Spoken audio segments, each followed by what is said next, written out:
So the rolling start for the fourth and final race of the weekend. Janiak already slipping backwards. Stuart Oliver making a fine start.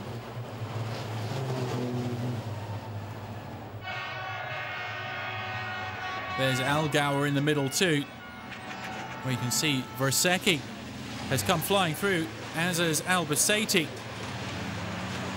Oh, the chicane not wide enough for all of those trucks. And look, there's a huge pileup. And Wojciech's involved again. Oh, he's so luckless. This is Albacete. Well, watch behind them. Look at the number 8 truck. 2 is Bosiger. Smack, 8 into 2. That's Wojciech into Bosiger. Jock and Hahn down to 7th amidst all this mess.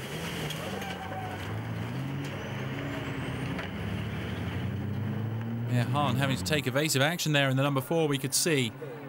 So the current position, Stuart Oliver leading.